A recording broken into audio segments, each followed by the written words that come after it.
ሰዓት ሞልቶ መተኛት፣ ጊዜን መንገድ ላይ ማጥፋት፣ ዶሮ ሳይጮህ ተነስተው ባዝነው በጨረቃ ቤት መግባት፣ በነፃ የተቸሮት በጀት ጊዜ መሆኑን ሲረዱ ከብርሃን ባንክ የሞባይልና የኢንተርኔት ባንኪንግ ጋር የቦታን ርቀት በሜትር ሳይሆን በጊዜ ይለካሉ።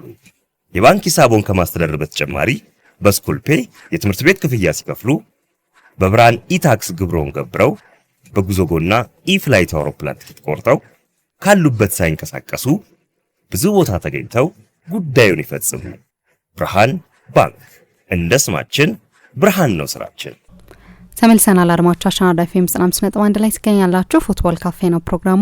ከፔፕ ጋርዲዮላ እንጀምር። ፔፕ ጋርዲዮላ በዚህ ውድድር ዓመት ከማንቸስተር ሲቲ ሊለቅ እንደሚችል መረጃዎች እየወጡ ነው የሚገኙት። ያው መረጃዎቹን የሚያወጡት የሰዎች ደግሞ ታማኝነት ወይም ከዚህ በፊት የሚሰሯቸው ዘገባዎች ትክክለኝነት ይህንን መረጃ እውነት እንዲሆን ወይም ሲሪየስ እንዲሆን ሰዎች እንደዛ እንዲቀበሉት ያደረገ ይመስለኛል። ይህንን ጉዳይ እንመልከት። የውድድር ዓመት የመጨረሻው ሊሆን ይችላል የሚሉ ግምቶች አሉ። እንደውም ማንቸስተር ሲቲ ሊቀጥራቸው ስለሚችላቸው አሰልጣኞችም እያሰበ ያለበት ጊዜ ላይ ነው ይባላል። ይህንን ጉዳይ እንመልከት። ትክክል ነው ምሳ። ይሄንን መረጃ በተመለከተ ለመጀመሪያ ጊዜ የተሰማ አይደለም ማለት ከዚህ ከወራት በፊትም ኤንዞ ማሬስካ ከቼልሲ ከመሰናበቱ በፊትም ጭምር ለቼልሲ ሰዎች እንዲያውም ነግሯቸዋል። ማንቸስተር ሲቲዎች እያነጋገሩኝ ነው ብሎ ነግሯቸዋል። ከቁርሾቹ መነሻዎች ወይም ከግጭቱ መነሻዎች መካከል አንደኛው ይሄኛው ነው ተብሎ በጊዜው ተነግሮ እንደነበር አስታውሳለሁ። የማንቸስተር ሲቲ የረጅም ጊዜ የጓርዲዮላ ተተኪ ንጉስ ቢሆን ጓርዲዮላ አልጋ ወራሽ ነገር ተደርጎ የሚቆጠር ነው። ስለዚህ አዲስ ነገር አይደለም። ለነገሩ ፔፕ በማንቸስተር ሲቲ ይሄንን ያህል ጊዜም ይቆያል የሚል ግምት አልነበረም።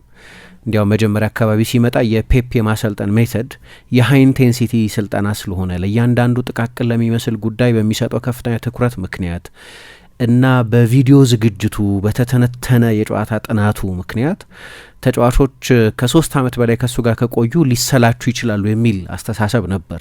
ራሱም ይሄንን ይላል። በባርሴሎና ከሚቆጭባቸው ምክንያቶች መካከል አንደኛው ባርሴሎና የሱ ክለብ ቢሆንም ከኳስ አቀባይነት ከአሰልጣኝነት የኖረበት ክለብ ቢሆንም ነገር ግን የመጨረሻውን 4ኛ ዓመት መቆየት አልነበረብኝም የሚል ቁጭት አለው። ምክንያቱም ተጫዋቾቹ ከዛ በኋላ ሪስፖንድ ማድረግ አቁመው ነበር የሚል አመለካከት ስለነበረው በባየር ሚኒክም 3 ዓመት ነው የቆየው። በማንቸስተር ሲቲ ከዛ ዘለግ ያለ ጊዜ መቆየቱ የሚጠበቅ ቢሆንም ከ2016 ከ2026 ድረስ ግን ቢያንስ እስካሁን ድረስ እስከ 2027ም ድረስ ሊሆን ይችላል። ምክንያቱም ባለፈው የፈረመው ኮንትራት ከ2027 ሊያቆየው የሚችል ኮንትራት ነው። ግን ከየትኛውም ክለብ በላይ ይሄንን ያህል ረጅም ጊዜ ይቆያል የሚል ግምት አልነበረም በማንቸስተር ሲቲ መጀመሪያ ሲመጣ ማለቴ ነው።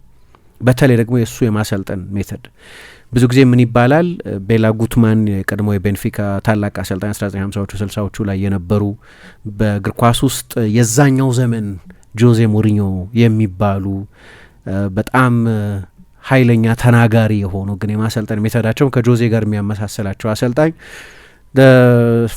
ሰርድ ሲዝን ኢዝ ፋታል የሚሉት ነገር አለ። 3ኛው ዓመት በጣም አደገኛ ነው የሚል አስተሳሰብ ነበራቸው። ግን ጓርዲዮላ ብዙ ቡድኖችን ዳግም ሲገነባ ቆይቷል። በማንቸስተር ሲቲ አንድ አይነት ቡድን አይደለም ያለው።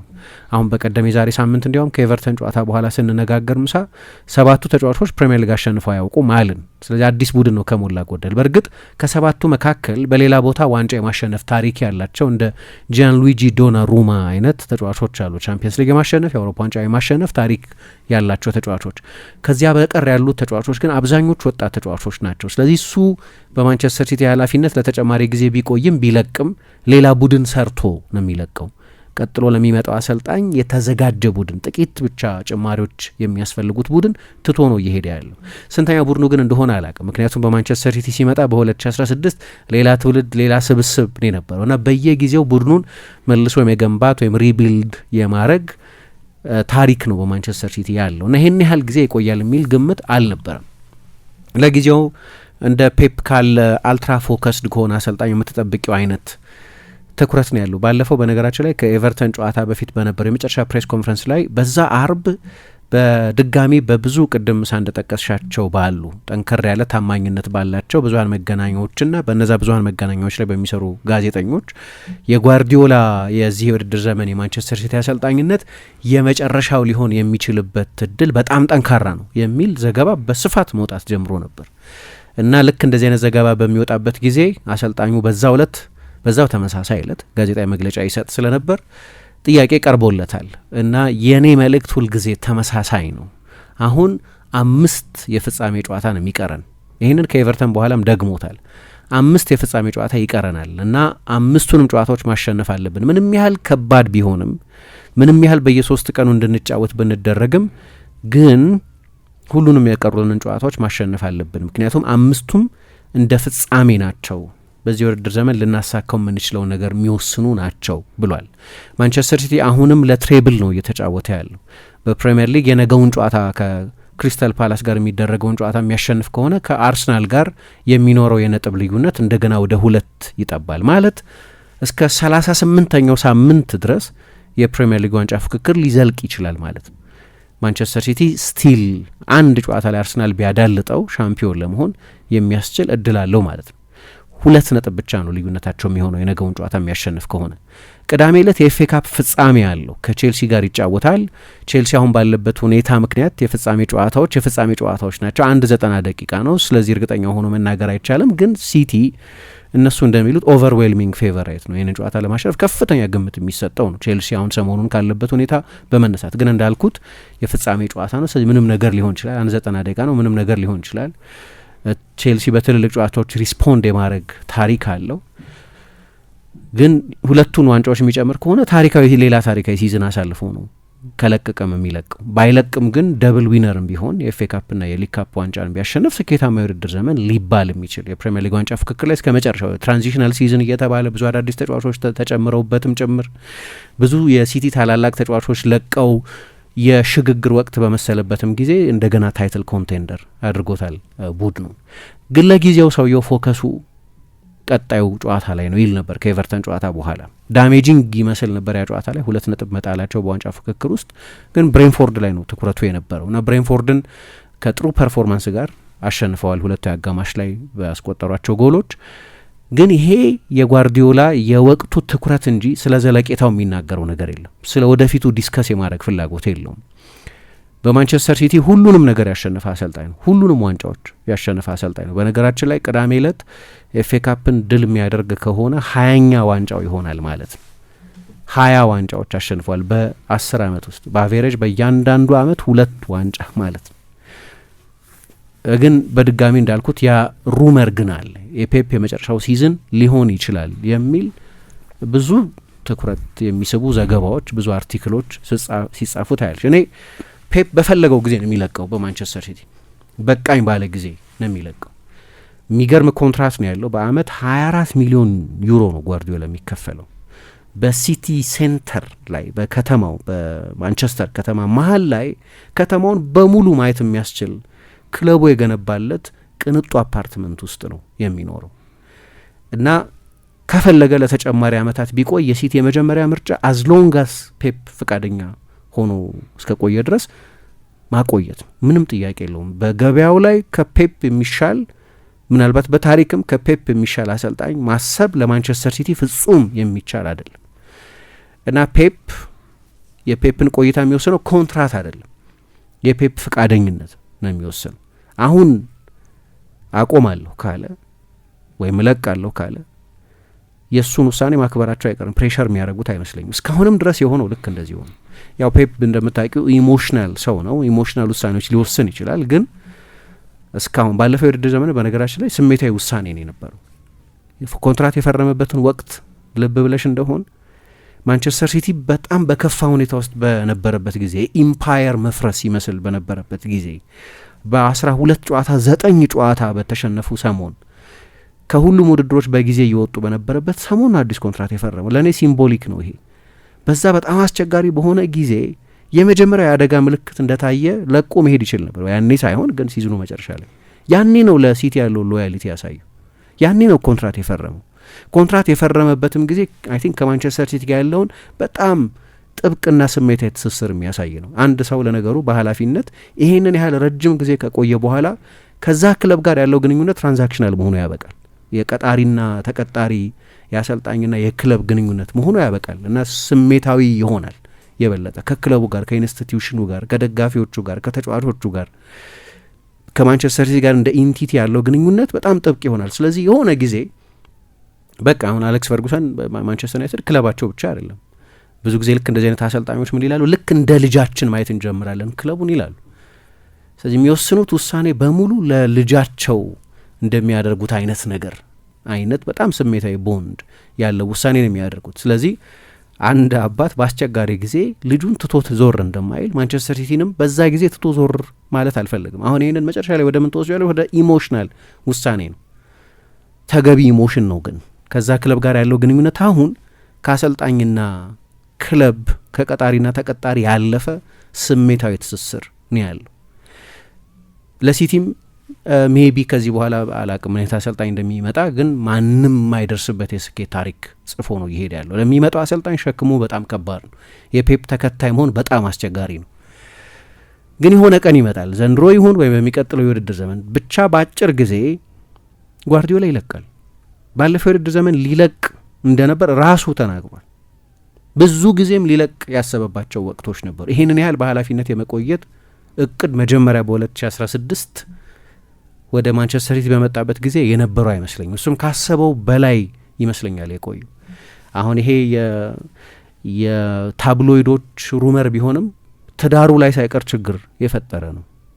ባለቤቱ ወደ ካታሉኛ እንዲመለሱ ትፈልጋለች።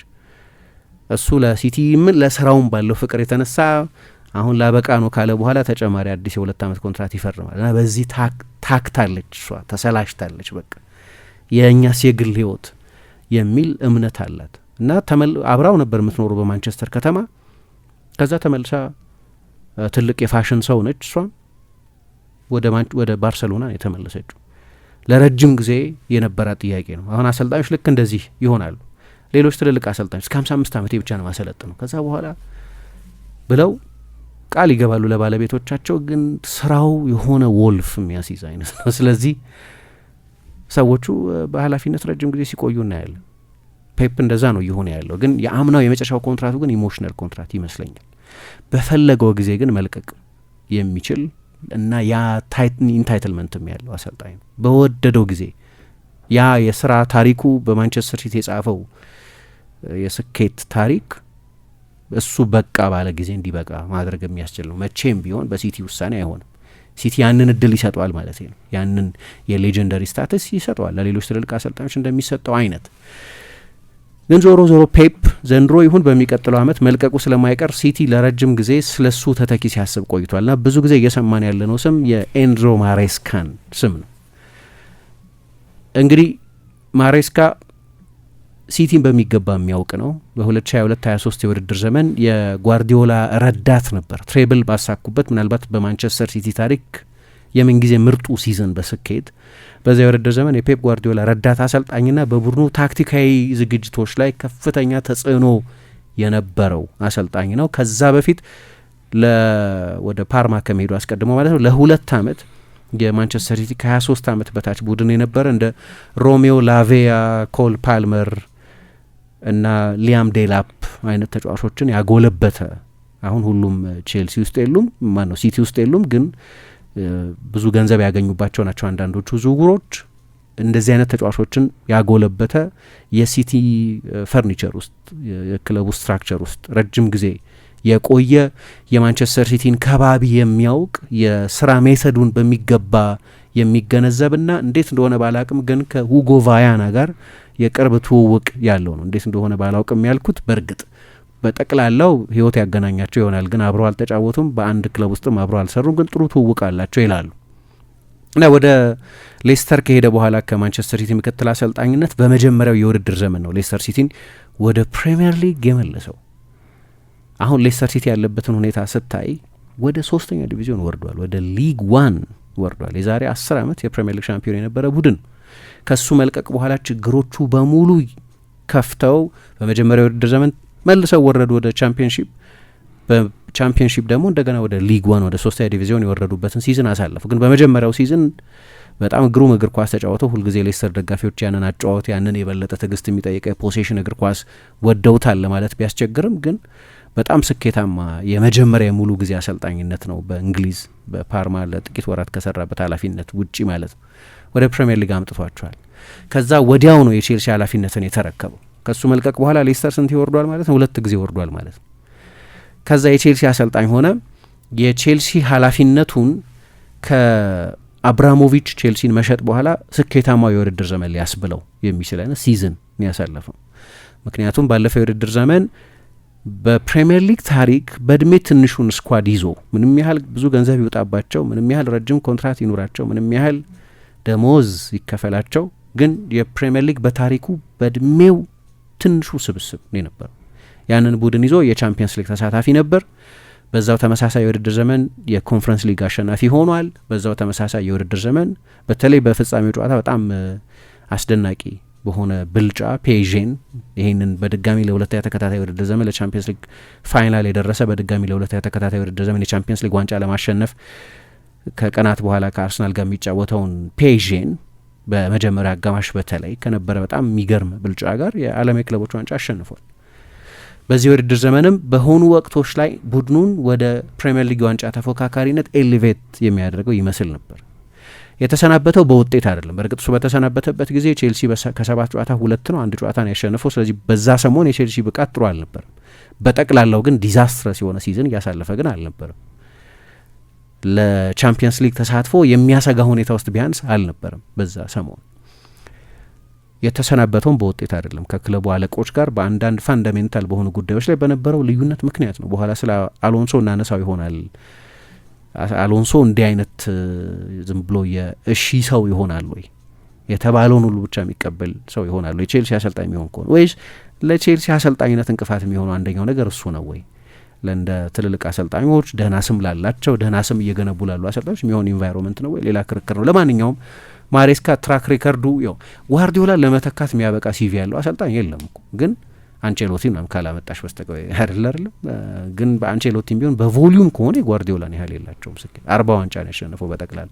በቮሊዩም ከሆነ ባሸነፋቸው የሊግ ዋንጫዎች ከሆነ ቡድኑ በሚያሳየው ወጥ የጨዋታ አይደንቲቲ ከሆነ በኢንቴንሲቲው ከሆነ በተለይ በሊግ ሲዝን የሚያሳየውን የ38 ጨዋታ ኢንቴንሲቲ በአንቼሎቲ አይነት አሰልጣኝ መድገም በጣም አስቸጋሪ። ምክንያቱም አንቼሎቲ እሱን ተከትለው በባየር ሚኒክ ተቸግረው ነበር። ከጓርዲዮላ መልቀቅ በኋላ የመጡት እሳቸው ናቸው እና የባየርን ተጫዋቾች ምንድነው ልምምዱ የሚል ጥያቄ ነበራቸው። መቼስ አሰልጣኞች የተለያየ ሜተድ አላቸው። የአንቼሎቲ ሜተድ በጣም ስኬታማ ነው፣ ግን የአንቼሎቲ ሜተድ ነው፣ እንደ ፔፕ አይደለም። የፔፕ የራሱ ሜተድ አለው። ሰዎች በተለያየ መንገድ ስኬታማ ይሆናሉ፣ ግን ፔፕን የመከተልን አስቸጋሪነት ግን በጥቂቱ ያየን ይመስለኛል። ኢንቴንሲቲው ተመሳሳይ አልነበረም የሚል ቅሬታ በዛ በንስትራሰ በዛ ሰሞን በባየር ሚኒክ የልምምድ ማዕከል ብዙ ይሰማ ነበር። ትልቅ ሲቪ ያላቸው ሰዎች እንኳን የፔፕን የስራ ኢንቴንሲቲ ለመድገም በጣም ይቸግራቸዋል። በጣም አስቸጋሪ ኃላፊነት ነው፣ እንኳን የማሬስካ ሲቪ ማለት ነው። ግን ማሬስካ ያለው ትልቅ አድቫንቴጅ የሲቲን ኢነር ወርኪንግ የሚያውቅ ክለብ ውስጥ ያለውን አሰራር በሚገባ የሚያውቅ ከፔፕ ስር የመማር እድል የነበረው የፔፕ ምክትል ሆኖ የሰራ በተለይ በዛ ታሪካዊ ሲዝን በሲቲ ኢንፍራስትራክቸር ውስጥ ያለፈ የክለቡ የእድሜ እርከን ቡድኖች አሰልጣኝ የነበረን አንዳንድ ተጫዋቾችን ያጎለበተ ሰው ነው። በጠቅላላው ግን ለሲቲ በጣም አስቸጋሪ የሚሆነው የፔፕ ጓርዲዮላ መልቀቅ ብቻ ሳይሆን አዲስ ቡድን እየገነባ ነው ቅድም እንዳልኩት፣ ግን ሌሎችም ትልልቅ ተጫዋቾች ይለቃሉ። ቅድም ባነሳሁት የጓርዲዮላ ስኬት ውስጥ ጉልህ ሚና የነበራቸው ተጫዋቾች ይለቃሉ። አንደኛው ቤርናርዶ ሲልቫ ነው። የውድድር ዘመን ካለቀ በኋላ በድጋሚ ከሲቲ ምርጥ ሲዝኖቹ መካከል አንዱን እያሳለፈ የሲቲ አምበል ሆኖ በፔፕ የተመረጠ አምበል ሆኖ፣ በፊት ፔፕ አይመርጥም ነበር አምበሎች፣ ለተጫዋቾች ነበር ምርጫውን የሚተወው። እሱ ይለቃል። እሱን መተካት ቀላል አይደለም። ለዚህ ነው እንደ ኤሊየት አንደርሰን የሆነ ሰሞን ደግሞ ተጨባጭም ይሁን አይሁን ባናውቅም እንደ ኤንዞ ፈርናንዴዝን ከቼልሲ እንደ አይነት ስም ስንሰማ የነበረው። ጆን ስቶንስ ባለፉት ጥቂት ዓመታት በጉዳት ምክንያት ብዙ ጊዜ ሜዳ ውስጥ ባናየውም ግን የፔፕ አጫወት እንዲሰራ የማሽነሪው በጣም ቁልፍ አንድ መሳሪያ የነበረ ሰው ነው። ጆን ስቶንስም ይለቃል። አሁን ለጊዜው የጆን ስቶንስ ማጉደል የሚታይ አልነበረም። ምክንያቱም ከጉዳትም ተመልሶ ኩዣኖቭና ማርክ ጌሂን በቀደም ናታን አኬን ያሰለፈው ግቫርዲዮልና ዮሽኮ ግቫርዲዮልና ሩበን ዲያስ ብዙ አለመኖራቸው ከግምት ገብቶ ሲመለሱ ያው የመጀመሪያ ተመራጭ ሁለት የመሀል ተከላካዮች የሚሆኑት ብዙ ጊዜ እነሱ ስለሆኑ፣ ግን በጠቅላላው ታሪኩ ቀላል አይደለም። የሮድሪ ኮንትራት በ2027 ነው የሚያልቀው። ከአንድ አመት በኋላ ነው ኮንትራቱ የሚያልቀው። በእርግጥ ሲቲ ማራዘም ፍላጎት አለው፣ ግን 30 አመቱ ሊሆን መሰለኝ። አሁን ለጊዜው ተቀዛቅዟል፣ ግን በሪያል ማድሪድ ይፈለጋል። ተጫዋቹም ወደ ሪያል ማድሪድ የመመለስን ሀሳብ እኔ ለአትሌቲኮ ማድሪድ መጫወቴ እንኳን አያግደኝም ማን ለሪያል ማድሪድ መጫወት ማይፈልጋለ? የሪያል ማድሪድን ጥያቄ ሬዚስት ማድረግ የሚችል መቋቋም የሚችል ማን አለ ብሎ ተናግሯል በቅርብ ጊዜ። ግን በጠቅላላውም የረጅም ጊዜ ተተኪ የሚፈልግ ነው ሮድሪ። አሁን ቡድን ውስጥ ያሉ ተጫዋቾች እሱን ለመተካት ብቁ ናቸው ተብሎ አይታመንም። ስለዚህ ስራዎች አሉ። ፔፕም በኃላፊነት ቢቆይ የሚጠበቁ ስራዎች ናቸው እነዚህ። ምናልባት የበለጠ ኮምፒተንት የቀኝ መስመር ተከላካይ ማስፈረም ያስፈልጋቸው ይሆናል። ግን ትልቅ ሪቢልድ ግን አይጠይቃቸውም። የሚያስፈልጋቸው ዝውውሮች አሉ። ቡድኑ ኒኮ ራይሊ፣ ኩዣኖቭ፣ ኢቨን ኤርሊንግ ሃላንድ አሁንም ወጣት ነው፣ ገና 25 ዓመቱ ነው። ራያን ሼርኪ ድንቅ የመጀመሪያ ውድድር ዘመን ያሳለፈው። ጀረሚ ዶኩ ሰሞኑን የሚያደርገውን በማድረግ የሚቀጥል ከሆነ ከቪኒሽስ ጋር፣ ከላሚን ያማል ጋር፣ ከክቫራትስኬሊያ ጋር ከዓለም ምርጥ የክንፍ ተጫዋቾች መካከል አንዱ ተብሎ ሊያስቆጠር የሚችል አይነት ክህሎት ያለው ነው። ለነገሩ በጠቅላላ በጣም አስደናቂ ተጫዋች ነው፣ ግን ፕሮዳክሽን እየጨመረበት ነው። አሁን ትልቁ ችግር የነበረው ጎሎች ያለማስቆጠር ችግር ነው። ይህንን በዘላቂነት ይፈተዋል ወይ? እነዚህ ሰሞኑን የሚያስቆጠራቸው አስደናቂ ጎሎች ሪፒትብልስ ናቸው ወይ? ሌላ ክርክር ነው። ግን ራሱ ይህንን ሬኮግናይዝ እንደሚያደርገው ተናግሯል። እሱም በጣም ወጣት ነው። ሴሜኞና ማርክ ጌሂ የጥር ዝውውሮቻቸው ናቸው እና ሌሎችም ብዙ ወጣት ተጫዋቾች አሉ ቡድን ውስጥ። ፔፕ በጣም ጥሩ ቡድን ነው ትቶ የሚሄደው፣ ግን መተካቱ በጣም አስቸጋሪ ነው። በፊት ሁሌም ሌጀንዶች መከተል አስቸጋሪ ነው። ጆቫኒ ትራፓቶኒ ሲለቁ በዩቬ፣ ማርሴሎ ሊፒ ሲለቁ በዛው በዩቬ፣ ወይ አሪጎ ሳኪ በጣም ስኬታማ በሆኑት ፋቢዮ ካፔሎ ከሳኪም በላይ ያሸነፉ ናቸው እኮ ፋቢዮ ካፔሎ። ግን ሁልጊዜም ትክክለኛ የሳኪ ተደርገው በሰዎች አይታዩም ነበር። ለዛ ነው ቫልዳኖ አይ ውብ እግር ኳስማ የሰዎች ሊና ውስጥ አይቀርም እንዳትሉ። ምክንያቱም ፋቢዮ ካፔሎ የበለጠ አሸንፈው፣ ግን ሰው ስለ ሚላን ሲያነሳ የሚያነሳው ስለ ሳኪ ሚላን። በሪሰንሲ በጣም ቅርቡ የካፔሎ ቡድን ነው ከሳኪ ይልቅ። ግን የተጫወተው እግር ኳስ ኢንዱሪንግ የሆነው በሰዎች አእምሮ ውስጥ የማይረሳ የሆነው በሳኪ ስር በተጫወቱት ልዩ እግር ኳስ ምክንያት ነው ይላል። ስለዚህ አንዳንድ ጊዜ ዋንጫዎች በማሸነፍ የተሻሉም ሆነው ግን ታላቅ አሰልጣኝን የመከተልን ክብደት ግን ያሳይሻል። ይሄ የበለጠ ቻምፒየንስ ሊግ አሸንፈዋል፣ የበለጡ ሴሪያዎች አሸንፈዋል፣ ግን ሁልጊዜ ከባድ ነው። አሌክስ ፈርጉሰን ከለቀቁ በኋላ ማንቸስተር ዩናይትድ የገጠመውን ሁኔታ ሁሉም የማንቸስተር ዩናይትድ ደጋፊ ያውቀዋል። ማንቸስተር ዩናይትድ 11 አሰልጣኝ በጊዜው ለጥቂት ጨዋታዎች ያሰለጠኑትን ከጨመርሽ 11 አሰልጣኝ በ13 ዓመት መጥቶ ሄዷል። የአሌክስ ፈርጉሰን ወንበር ላይ ተቀምጧል ማለት ነው። ቢያንስ ለአንድ ጨዋታ ቋሚ አሰልጣኞችን ብቻ ከወሰድሽ አይ ቲንክ 6። ምን ያህል አስቸጋሪ እንደሆነ የተለያየ አይነት ባህሪ ያላቸው በራሳቸው በፈርጉሰን የተመረጡ የፈርጉሰን የሀገር ሰው ዴቪድ ሞይስ፣ ከዛ የማኔጀሪያል ሌጀንድሪ የሆኑ ደግሞ እንደ ሉዊ ቫን ሃል እና ጆዜ ሞሪኞ አይነት አሰልጣኞች፣ ከዛ ደግሞ የማንቸስተር ዩናይትድ ዲኤንኤ የሚገባቸው የሚባሉ እንደ ኦሌ ጉናር ሶልሻር አይነት ሰዎች፣ ከዛ ከአውሮፓ ትልልቆቹ 5 ሊጎች ውጪ በሌሎች ሊጎች በጣም ኢምፕሬሲቭ ስራ የሰሩ የተባሉ ሌሎች 2 አሰልጣኞች ቴን ሃግና ሩበን አሞሪም መጥተው ሄደዋል። ግን እስካሁን ድረስ የአሌክስ ፈርጉሰንን ቦታ መሙላት አልተቻለም በጭራሽ። ረጅም ጊዜ ነው የወሰደው። ረጅም ጊዜ ያንን የሚመስል አይነት የፈርጉሰንን የመጨረሻውን ሲዝን የሚመስል አይነት ሲዝን በጭራሽ አላየንም። ከዛ በላይ የነበራቸውን ከፍታዎችም አንተዋቸው። የመጨረሻውን ሲዝን እንኳን መድገም አልተቻለም። ፕሪሚየር ሊግ የሆኑበት ሲዝን ማለት ነው። ኦፍኮርስ ትልቅ አሰልጣኝን መከተል ሁልጊዜ በጣም አስቸጋሪ ነው። ክራይፍን መከተል አስቸጋሪ ነበር ለባርሰሎና። ቦቢ ሮብሰን እኮ በዛ የመጀመሪያ ሲዝናቸው የዩኤፋ ሱፐር ካፕ ያኔ ከፍ ያለ ግምት ያገኝ ነበር። የዩኤፋ ሱፐር ካፕ ከአሁኑም የበለጠ ከአሁኑ ዩሮፓ ሊግ ማለት ነው። እና የኮፓ ዴል ሬይ አሸናፊ ነበሩ። ሮናልዶ 45 ጎል አስቆጥሯል በ19 ዓመቱ። የባሎንዶር አሸናፊ ነበር ብራዚላዊ ሮናልዶ። ሉዊስ ፊጎ ድንቅ ነበር። ሉዊስ ኤንሪኬ ጓርዲዮላ፣ ሌሎችም ትልልቅ ተጫዋቾች ነበሩት። ያ ቡድን ግሩም እግር ኳስ የተጫወተ ነው፣ ግን የክራይፍ እግር ኳስ አልነበርም። ስለዚህ ከአንድ ዓመት በኋላ ሰር ቦቢ ለቀቁ እና ቫንሃል ተኳቸው። የቫንሃል መምጣትም የበለጠ ወደ ክራይፍ መንገድ የመምጣት ጥረት ነው። ባይዋደዱም ግን እንደሱ ደች ናቸው፣ ባይዋደዱም ልክ እንደሱ አያክስ ሰራሽ ናቸው። ስለዚህ ወደዛ ነው የተመለሱት። አርሰን ቬንገር ከአርሰናል ሲለቁም ለአመታት አስቸጋሪ ነበር ያንን ቦታ መሙላት። ሁልጊዜ ትልልቅ አሰልጣኞች ሲለቁ እንዲህ አይነት ችግር አለ። ምናልባት ሊቨርፑል ሊሆን ይችላል በዚህ እድለኛ የነበረው ከቢል ሻንክሌ ወደ ቦብ ፔስሊ፣ ከዛ ጆ ፋጋን እንዲህ ከሊ ዳልግሊሽ እያለን ሊቨርፑል ከሞላ ጎደል በዚህ ደህና ነው። ሰክሰሽን ላይ ብዙ አልተቸገረም ይሆናል። ከክሎፕ በኋላም አሁን ተመሳሳይ ስታንዲንግ የላቸውም። ግን የአርነ ስሎት የመጀመሪያ ውድድር ዘመን ስኬት ያንን ትራንዚሽን ብዙ ጊዜ ባልተለመደ ሁኔታ የተሳለጠ እንዲሆን አድርጎት ነበር። ግን በጠቅላላው ግን በጣም በተለይ በዚህ ዘመን ግን የበለጠ ከባድ ይመስለኛል። በፊት እንደዛ አልነበርም። አሰልጣኝ ስትቀጥሪ ምን ነበር የምታደርጊው? ምሳ አንድ ትልቅ ክለብ አሰልጣኝ መቅጠር ሲፈልግ ብዙ ክለቦች የሚታወቁበት ወጥ የሆነ የጨዋታ ስታይል ስላልነበራቸው ወይም እንደዚህ አይነት ስታይል እንዲኖራቸው የተጉ ስላልነበር፣ አሁን ሲቲ የሚታወቅ ወጥ የሆነ የጨዋታ አይደንቲቲ አለው። ስታቲክ አይደለም፣ ሁልጊዜ ዳይናሚዝም አለው። ሁልጊዜ ፔፕ የሚጨምራቸው አዳፕት የሚያደርግባቸው ኮንሰፕቶች አሉ። ግን ሲቲ የሆነ ከጓርዲዮላ ወደ ኃላፊነት መምጣት ጀምሮ እኔ እንዲያውም ወደ ኋላ መወስደዋለሁ። በፔሌግሪኒም በሮቤርቶ ማንቺኒም ስር አታኪንግ ቡድን ነው የነበረው፣ አታኪንግ የፖሴሽን ቡድን ነው የነበረው። ፔፕ ግን የበለጠ ሴሜንት ያደረገው የሚታወቅ የሲቲ መንገድ አለ። ድሮ እንደዚህ አልነበርም። ስለዚህ አሰልጣኝ ስትቀጥሪ የምትቀጥሪው ደ ቤስት ፐርሰን አቬይለብል የሚባል ደ ቤስት ኮች አቬይለብል። አሁን ገበያው ላይ ያለው ምርጡ አሰልጣኝ ማን ነው? በቃ ብዙ ክራይቴሪያ ውስጥ አትገቢም። ምክንያቱም የምትከላከዩ የጨዋታ ስልት አልነበር። አሁን ሌላ ዘመን ነው እና ታክቲክ በፊት ከነበረው የበለጠ በጣም ወሳኝ ነው። ለክለቡ አይዲያ የሚሆን ለክለቡ ሀሳብ የሚሆን አሰልጣኝ መፈለግ አለብሽ ማለት ነው።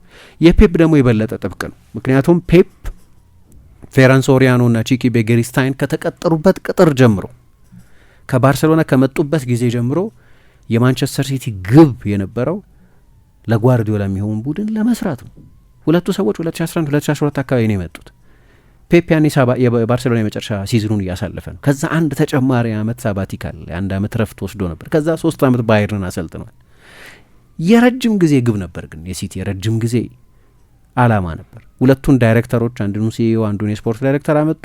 ሁለቱም ከሱ ጋር በስኬት በባርሴሎና የሰሩ ናቸው። አንደኛው እንዲያውም ለሱ የባርሴሎና አሰልጣኝ ሆኖ መቀጠር የመጨረሻዋን ሲል ኦፍ አፕሩቫል የሰጡ ናቸው፣ ቺኪ ቤጌሪስታይን። ስለዚህ ግልጽ ነበር ሲቲ ፕሮጀክቱን በሙሉ የፕሮጀክቱ ልብ አድርጎ ሲዘጋጅ የቆየው ለጓርዲዮላ ነው። የቀጠሩት 2016 ላይ ይሁን እንጂ ዝግጅቱ ለ5 ለ6 አመት ሲሳለጥ የቆየ ነው። ለአጭር ጊዜ ፊክስ ተብሎ የመጣ አሰልጣኝ አልነበረም። ለ2 ለ3 ሲዝን ብቻ ተብሎ የመጣ አሰልጣኝ አልነበረም። እኔ ያን ያህል ረጅም ጊዜ ይቆያል የሚል ግምት የነበረኝም ባይሆን፣ አንዳንድ ጊዜ ደግሞ ቻምፒየንስ ሊግ ነበር የመጨረሻው የሚያሳድደው ትልቅ ዋንጫ። ቻምፒየንስ ሊግ ካሸነፈ በኋላ ምናልባት አሁን ይሄዳል የሚል ግምት ነበር። ምክንያቱም ቻምፒየንስ ሊግ ካላሸነፈ ምንም ያህል ስፔሻል ቡድኖችን ቢገነባ 100 ነጥብ 98 ነጥብ ያሸነፈ ቡድን 32 ጨዋታ ከ38 ጨዋታ ያሸነፈ ቡድን 104 ጎል በአንድ ሲዝን ያስቆጠረ ቡድን የሀገሩ 3ቱንም ዋንጫዎች የወሰደ ቡድን ከገነባም በኋላ ሁሌ የሆነ ያለመሟላት ስሜት ነበር። ቻምፒየንስ ሊግ እስካላሸነፈ ድረስ ሁልጊዜ ተንጠልጥሎ የሚቆይ ጥያቄ፣ ያንን ካሳካ በኋላ ይለቃል የሚል ግምት ነበር። ግን ደግሞ ሌላ ስኬት የሚያሳድደው ስኬት ነበረው። ሁሌ እንደዚህ አይነት የፍጽምና ጥረት የሚያደርግ ነው መቼም ባይሳካም ለሰው ልጅ 4 ተከታታይ አመት ፕሪሚየር ሊግ አሸነፈ። ማንም አሰልጣኝ በ100 ምናምን አመት ውስጥ አድርጎት የማያውቅ ታሪክ ነው ይሄ። ተጨማሪ ሬከርድ ሰራ። የመጨረሻ ኮንትራቱን እንዳልኩት ኢሞሽናል ኮንትራት፣ ስፖርት ፕሮጀክት ኮንትራት አይመስለኝም። ሲቲን ሪቢልድ የማድረግ ኮንትራት ራሱ ስለተናገረው ማለት ነው። የኔ ግምት የሰዎች ግምት ብቻ ሳይሆን ለምን ያንን ኮንትራት እንደፈረመ ሲናገር በዛ ጊዜ በፍጹም ሲቲን ትቼ ልሄድ አልችልም፣ በእንደዛ በጣም አስቸጋሪ በሆነ ጊዜ በፍጹም ትቼ ቡድኑ እየፈረሰ ይመስል በነበረበት ጊዜ ትቼ ልሄድ አልችልም። ኢሞሽናል ውሳኔ ነው መጨረሻ ላይ። ከዛ በፊት ምናልባት ከቻምፒየንስ ሊግ ጋር ምናምን አሶሴት ካደረግ ነው አላውቅም። የሲቲ ሰዎች ራሳቸው እንደሚናገሩት ፔፕን በቻምፒየንስ ሊግ አንመዝነውም የሚል አቋም ነበራቸው ለረጅም ጊዜ፣ ግን ሲዘጋጁበት የቆዩበት ነው እና አሁን ፔፕን ለመተካት በጣም አስቸጋሪ የሚሆነው የፔፕ ሀሳብ የሲቲ ሀሳብ ነው። አሁን ኢንስቲትዩሽናላይዝ ተደርጓል። የተቋም ሀሳብ ነው፣ የአሰልጣኝ ፍልስፍና ብቻ አይደለም። የራሱን ሀሳብ የሆነ ሰው ይዞ መጥቶ ኦፍኮርስ የማሬስካ ስልት መንገድ ይኖራል፣ ሁልጊዜ በፔፕ መንገድ ብቻ ይጓዛል ማለት ግን የሚቀጥለው አሰልጣኝ ዳይናስቲ ሊገነባ አይደለም የሚመጣው። ፔፕ ያደረገውን የሆነ በእንግሊዝ እግር ኳስ ታሪክ ውስጥ ሲዘከር የሚኖር ዶሚናንስ እንደነበረው አይነት ያንን እንዲያደርግ የሚመጣ አሰልጣኝ አይመስለኝም ቀጥሎ የሚመጣው አሰልጣኝ። ግን ሁልጊዜም ፔፕን መከተል በጣም አስቸጋሪ ነው። ሁልጊዜ መመዘኛው ፔፕ ነው የሚሆነው ቀጥሎ የሚመጣው አሰልጣኝ፣ ሁሌ ማንጸሪያው ፔፕ ነው የሚሆነው። ዩኒት ነው ፔፕ ከዚህ በኋላ ለየትኛውም ቀጥሎ ለሚመጣው አሰልጣኝ ሳይወድ በግድ ይነጻጸራል ከጓርዲዮላ ጋር። ፔፕ ምንድን ነበር የሚያደርገው እንደዚህ ሲሆን ይባላል። ቅድም ያነሳኋቸው ትልልቅ አሰልጣኞችን የመከተል ትልቁ ችግር እሱ ነው። ክራይፍ ለምሳሌ አንድ ቻምፒየንስ ሊግ ነው ያሸነፈው፣ ግን የመጀመሪያው ቻምፒየንስ ሊግ ነው። ባርሴሎና ከዛ በፊት ቻምፒየንስ ሊግ አሸንፈው አያውቅም። ከክራይፍ በፊት 5ቱንም ቻምፒየንስ ሊግ ያሸነፈው ከዛ በኋላ ፔፕ ክራይፍ ከተሾመ በኋላ። ግን ደግሞ ዴር ዋዝ ሰርቴን ዌይ ኦፍ ዱዊንግ ኢት፣ የባርሴሎና መንገድ የሚባል ነገር መጣ። ባርሴሎና ከዚያ በፊት ስኬታማ ክለብ ነበር፣ ግን ቻምፒየንስ ሊግ አሸንፎ አያውቅም። ስኬታማ ክለብ ነበር፣ ግን 10 ላሊጋ ላይ አሸንፏል። ከዛ በኋላ ብቻ 19 ላሊጋ አሸንፏል። አብዛኛው በክራይፍ ፍኖተ እንትን ላይ የተደረገ ነው፣ በእሷ ሀሳብ ላይ የተደረገ ነው። ስለ ፍሊክ እንኳ ሲወራ ከክራይፍ ኤል ፓይስ አንድ አርቲክል ጽፎ ነበር ከክራይፍ ጋር እያነጻጸራቸው። ሁልጊዜም እንደዛ ነው። ትልቅ አሰልጣኝ ስትከተይ ከረጅም ጊዜ በኋላ በፊት እንኳ የነበረ አሰልጣኝ ቢሆን ንጽጽሩ ሁልጊዜ ከባድ ነው የሚሆነው። ስለዚህ ለሚመጣው አሰልጣኝ ከባድ ነው፣ ግን ከሆነ አይቀር የሲቲን ድባብ የሚያውቅ በፔፕ ስር አብሮ የመማር እድል የነበረው የሆነ ጊዜ በአርሰናል ሰክሰስፉል የማይሆን ከሆነ ማለት አሁን እንዳሁኑ አይነት ቡድን የሚገነባ የማይመስልበት የሆነ ወቅት ነበር ሚኬል አርቴታ እና ከሲቲ የረጅም ጊዜ የጓርዲዮላ ተተኪዎች መካከል አንዱ ተደርጎ ይታሰብ ነበር። አሁን ሜቢ በጣም ከባድ ሊሆን ይችላል እሱን ከአርሰናል መውሰድ። እሱም ቢሆን በጣም ጠንካራ ስሜት ትስስር ስለነበረው እና ፔፕም ብዙ ጊዜ የኔ ምክትል በነበረበት ጊዜ አይታችሁት እንደሆን አርሰናል ላይ ጎል ስናስቆጠር ሴሌብሬት አያደርግም ነበር። ሁሉም ቡድን ላይ ሴሌብሬት ያደርጋል፣ አርሰናል ላይ ግን በምክትል አሰልጣኝነት እንኳ ሴሌብሬት አያደርግም ነበር ይላል። ኢሞሽናል ቦንድ ያለው ነው። የ5 ዓመት ተጫዋች ነበር፣ አንበል ነበር። ምክንያቱም እንረዳለን። ግን ከፍላጎቶቹ መካከል አንደኛው ነበር። ሻቢ አሎንሶ ተጠቅሷል፣ ሴስክ ፋብሬጋዝ ተጠቅሷል፣ ሌሎች አሰልጣኞች በተለያየ ጊዜ ተጠቅሰዋል። ግን የፔፕን አሰራር የሚያውቅ ሰው በሚል ይመስላል የበለጠ ቦታ እያገኘ የመጣው። ከቼልሲ በኋላም ቼልሲ ከሱ መልቀቅ በኋላ ያለበትም ሁኔታ ቢሆን ቅድም ስለ ሌስተር እንዳነሳሁት በንጽጽር ምን ያህል ውጤታማ እንደነበር በዛ ኃላፊነት የሚያሳይ ነው። ግን እንዳነሳሁት ቅድም ስለ ፔፕ የባየር ሙኒክ ሁኔታ ስናገር ፔፕ ለምሳሌ በባየር ሙኒክ በስቴፋን ኤፈንበርግ፣ በማርኩስ ባበል፣ በሌሎች በሉተር ማሳያስ፣ በሌሎችም ሰዎች በየሳምንቱ ሲተች አስታውሳለሁ። ያን ጊዜ አንደኛ ለጀርመን እግር ኳስ ካውንተር ካልቸራል ነው የሚጫወትበት መንገድ ጀርመኖቹ ከሚያውቁት እግር ኳስ የተለየ ነበር። ስለዚህ ያንን አዲስ ባህል ለመላመድ ለመዋጥ ቸግሯቸው ነበር። ሁሉም ነገር ሮዚ አልነበርም። አንድ ስታይል፣ ሁለተኛ ቻምፒየንስ ሊግ አላሸነፍም።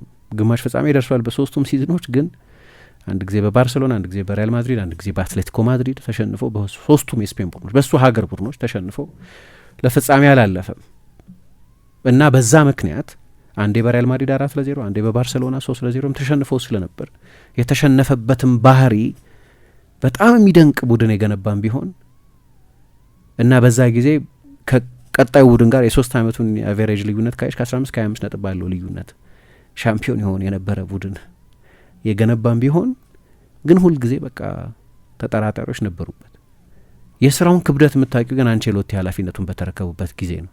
በዛ ሰሞን በሚኒክ አካባቢ ያቺ የሎ ኢንቴንሲቲ የምትለዋ ተርም ብዙ ጥቅም ላይ ውላ የነበረችው። አንቼሎቲ እንኳን ፔፕን መከተል ከብዷቸው ነበር። እንደሳቸው አይነት በአምስቱም ሊግ ቢያንስ አንድ ጊዜ ዋንጫ ያሸነፈ 5 ቻምፒየንስ ሊግ ያሸነፈ አሰልጣኝ ከዛ በኋላ ፔፕን መተካት ከብዷቸው ነበር። ኢንቴንሲቲው ከባድ፣ በሊግም ስኬታማ የሆነው ለዚህ ነው። ስሩአውት ደ ሲዝን ስኬታማ መሆን ስላለብሽ በጣም አስቸጋሪ ነው። ግን ለጊዜው ኤንዞ ማሬስካን ሬዲ ኤንድ ዌይቲንግ እያሉት ነው። ተዘጋጅቶ ይሄንን ኃላፊነት እየጠበቀ ያለ። እንዲያውም የማሬስካ ወኪሎች ጆርጅ ሜንዴዝ መሰለኝ አሁን አዲሱ የሱ ኤጀንት፣ ብዙ የጣሊያንና ሌሎች የፕሪሚየር ሊግም የአውሮፓም ክለቦች ማሬስካን መቅጠር እንፈልጋለን ብለው ለሚቀጥለው ሲዝን ዝግጅት እያደረጉ ወይም ለማነጋገር በሚፈልጉበት ጊዜ ለጊዜው አቬለብል አይደለም የሚል መልስ ነው የተሰጣቸው ያለው ነው የሚሉት። ምክንያቱም ፔፕን እየጠበቀ ነው። ፔፕ የሚለቅ ከሆነ የመጀመሪያ ምርጫው የሲቲ አሰልጣኝ መሆን ስለሆነ፣ በእርግጥ የሲቲ ደጋፊዎች አንድ ሰው እንዲመለስ የሚፈልጉ ይመስለኛል እንደ ምኞት፣ ቪንሰንት ኮምፓኒ የባየር ሙኒክ አሰልጣኝ። ግን በባየር ሙኒክ ያለው ሁኔታ ለጊዜው ይህንን የባየር ሙኒክን ፕሮጀክት አስትቶ የሚያስለቅቅ አይደለም። ከሲቲ ጋር ያለው ትስስር በጣም ጥብቅ ቢሆንም በኤቲሃድ ስቴዲየም ዙሪያ ሐውልት ተገነባለት ቢሆንም ሐውልት ከተገነባላቸው 14 የሲቲ ሌጀንዶች አንዱ ቢሆንም እና በጣም ትልልቅ ፌመስ ጎሎች ያስቆጠረ ማንቸስተር ዩናይትድ ላይ፣ ሌስተር ላይ፣ ሌሎችም ጎሎች ያስቆጠረ ካፕቴን የነበረ የሲቲ የሞደርን ዴይ ሌጀንድ የሆነ በአሰልጣኝነትም ችሎታውን በባየርን በተለይ በጥቂቱ በበርንሌ በጥቂቱ በአንደርሌክት ያሳየ እና በሲቲ ደጋፊዎች በጣም የሚወደድ ከማሬስካና ከኮምፓኒ በቲ በፐርሰንቱን መናገር ይከብደኛል፣ መገመት ይከብደኛል። ግን በጣም ብዙ የሲቲ ደጋፊዎች ቪንሰንት ኮምፓኒ ቢመጣ የበለጠ የሚመርጡ ይመስለኛል። ለጊዜው ግን እሱ የሚገኝ አይመስለኝም። እስከ 2029 ድረስ አዲስ ኮንትራት ፈርሟል በዛው በባየር ሚኒክ። በጣም ደስተኛ ይመስላል። ያንን ፕሮጀክት አሁን ለጊዜው ማቋረጥ የሚፈልግበት ምክንያት ያለ አይመስለኝም። ስለዚህ ለጊዜው አቬይለብል የሆነ ምንም ስራ የሌለው እና ሲቲን በሚገባ የሚያውቅ ሰው ኤንዞ ማሬስካ ነው እና እንደዛ እየመሰለ ነው እና ፔፕ አሁን ከዚህ በኋላ በሲቲ መቆየቱ ምንም ሌጋሲው ላይ የሚያመጣው ልዩነት የለም ማለት ሂዝ ዌል ሴት በቃ በሲቲ ያለው ታሪክ ምንም ጥያቄ የሚቀርብበት አይደለም። ግን በጎ ነገር በአሌክስ ፈርጉሰን ላይ አንድ የሚቀርብ ትችት ነበር። እኔ እሳቸው በዛ ጉዳይ ላይ መወቀስ አለባቸው ብዬ ባልስማማም ግን ትተውት የሄዱት ስብስብ ለቀጣዩ አሰልጣኝ በጣም አስቸጋሪ ነበር። ራያን ጊግስ ኦልሞስት 40 ዓመቱ ነው። ሪዮ ፈርዲናንድና ኒማንያ ቪዲች፣ ፓትሪስ ኤቭራ እየጨረሱ ነበር። ጋሪ ኔቭል ኦልሬዲ ለቋል። አለ አይደለም እንዲህ እየተባለ የሚጠቀሱ ቫን ፐርሲ ኢቨን ሲመጣ ለአንድ ሲዝን ለሁለት ሲዝን ተብሎ የመጣ ተጫዋች ነው። 30 ምናምን ዓመቱ ነበር እሱ። እሳቸው ሲለቁ 30 ዓመቱ ነበር። የረጅም ጊዜ ተጫዋች ሊሆን አይችልም እና ፈርጉሰን ከዚህ የተሻለ ቡድን ማሸጋገር ነበረባቸው የሚሉ ሰዎች አሉ። የፈርጉሰን ስራ አይመስለኝም ይሄ እና አልስማማም በዚህም። በነገራችን ላይ እንደ ፊል ጆንስ እና ክሪስ ስሞሊንግ፣ ዳኒ ዌልቤክ፣ ዊልፍሬድ ዛሃ በጊዜው ብዙ ተስፋ የተጣለባቸው ወጣት ተጫዋቾች፣ ዳቪድ ደሄ ግብ ጠባቂያቸው ነበር። እንዲህ አይነት በጊዜው ያኔ በነበረው ሁኔታ ምናልባት እንደታሰበው ዴቨሎፕ አላደረጉም አንዳንዶቹ ተጫዋቾች። ግን ቪዲችና ፈርዲናንድን ለመተካት በማሰብ ነው እነዚህን ተጫዋቾች በጊዜው አምጥተው የነበሩት። እነዚህን ተጫዋቾች ያስፈርሟቸው ሙሉ ለሙሉ ምንም አልተዘጋጁበትም ማለት አይደለም። ግን ሰዎች በዚህ እንደሚተቿቸው አውቃለሁ። ይሄ ትችት ቫሊድ ከሆነ ምናልባት ለጓርዲዮላ ላይሰራ ይችላል። ይሄ ምክንያቱም ለወደፊቱ አሰልጣኝ ለማስረከብ በማሰብ ይሁን ወይ ለራሱም ቡድኑን በዛ መንገድ ለማዋቀር በማሰብ ይሁን ምክንያቱ ምንም ይሁን ውጤት የተራቡ ወጣቶች ብዙ ያላሸነፉ የማሸነፍ ጥም ያላቸው ለሚቀጥሉት ዓመታት በቻምፒየንስ ሊግም በፕሪሚየር ሊግም ብዙ ለማስጓዝ የሚያስችል ክህሎት ያላቸው ተጫዋቾች ትቶ ነው የሚሄደው ለሚቀጥለው አሰልጣኝ። የሆነ ሰምቲንግ ቱ ወርክ ዊዝ እንደሚሉት የሆነ የሚሰራበት ነገር ኖሮት ነው የሚቀጥለው አሰልጣኝ የሚረከበው። የመጀመሪያው ፕላን ይመስል የነበረው ምሳ የሆነ ጊዜ ሁጎ ቫያናን ሲቀጥሩ ሩበን አሞሪም እንዲመጣ ይመስል ነበር። ምክንያቱም በጣም ጥሩ የስራ ግንኙነት ነበራቸው። እንዲሁም ያኔ ሁጎ ቫያና ሲቀጠር አንስተ ነው ነበር ይሄንን ፔፕ መቼስ በቅርብ ጊዜ መልቀቁ አይቀርም። በሲቲ ያለው ቆይታ የረጅም ጊዜ ቆይታ ይሆናል ከዚህ በኋላ ተብሎ አይገመትም። ስለዚህ ሁጎ ቫያና ሩበን አሞሪምን ወደ ማንቸስተር ያስከትለዋል የሚል ግምት ነበር። ወደ ማንቸስተር መጥቷል፣ ግን የማንቸስተር ዩናይትድ አሰልጣኝ ነው የነበረው። እሱም አልሰራም በእርግጥ በዛ ጊዜ። ግን አሁን የበለጠ የማሬስካ ጉዳይ ከፍ ያለ ትኩረት እያገኘ ነው። በነገራችን ላይ ቅድም ስለ ኮንትራቱ ኖቬምበር 2024 ላይ ስለፈረመው ኮንትራት ሳነሳ አንድ የእሱን ኮት ብጠቀም ደስ ይለኛል። ይሄኛው ሲዝን የኔ የመጨረሻ ሲዝን ይመስለኝ ነበር ብሏል በጊዜው ኮንትራቱን በፈረመበት ጊዜ።